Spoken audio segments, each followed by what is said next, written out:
जय माँ भगवती। हर हर महादेव।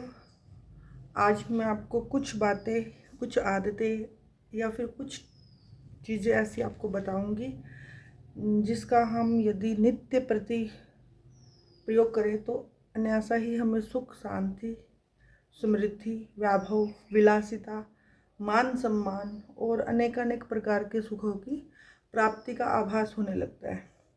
इन नित्य उपयोगी बातों को अपनाने के लिए आपको किसी भी रूप में किसी भी तंत्र मंत्र यंत्र का सहारा लेने की कोई आवश्यकता नहीं है।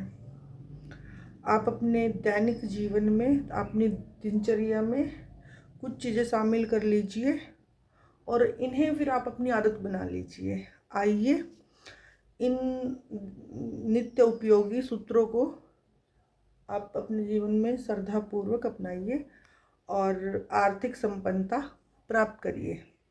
कुछ चीज़ें मैं आपको अभी बता रही हूँ, उनको रूटीन में लीजिए, प्रतिदिन कीजिए, उनको आदत बनाइए उनको अपनी।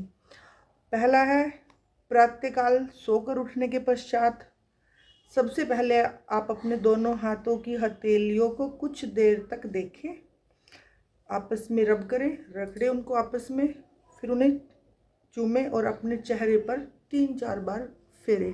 वैसे तो इसके लिए मंत्र है, लेकिन सबको मंत्र बोलना नहीं आता, सबको उच्चारण संस्कृत का सही नहीं आता, इसलिए दोनों हाथों की हथेलियों को सबसे पहले जब आप उठे और अपने बिस्तर पर बैठे तो दोनों हाथों की हथेलियों को रगड़ के और दोनों हाथों को चूमें और फिर 3-4 बार अपने मुंह पे फेर लें उसको।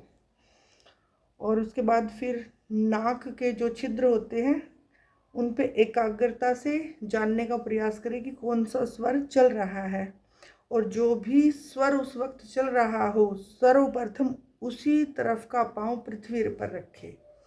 अगर आपको ये नहीं पता चल रहा है कि कौन से मेरे नाक का स्वर चल रहा है तो आप जब भी बिस्तर से नीचे पाँव रखें तो पहले राइट पाँव नीचे रखें और धरती माता को प्रणाम, पहले धरती माता को प्रणाम करें, फिर राइट पाँव नीचे रखें। उसके बाद आप अपने जो भी आपका स्नान है, ध्यान, जो भी अपने नैमित्तिक कार्य करते हैं वो कीजिएगा। और दूसरा, जैसे ही आपने स्नान किया, स्नान के पश्चात आप एक तांबे की लुटिया में जल भर करके सूर्य देव को अर्घ अर्पित करें। ये रोज की अपनी दिनचर्या में शामिल करना है। उसके बाद ही आप और कोई पूजा पाठ करें, क्योंकि सबसे पहले जैसे ही आप उठे, आपने धरती माता को प्रणाम किया, आपने अपनी हथेलियों को रगड़ा और फिर मुँह पे फेरा, और उसके बाद फिर नहा धो के सबसे पहले सूर्य को जल दें। तांबे की लुटिया में सूर्य को जल देने का बहुत प्रभाव है। और फिर अपने आसन पर बैठ के अपनी पूजा निमित्तिक करें, जो भी मैंने आपको बताई है। जय माता की, जय महाकाल।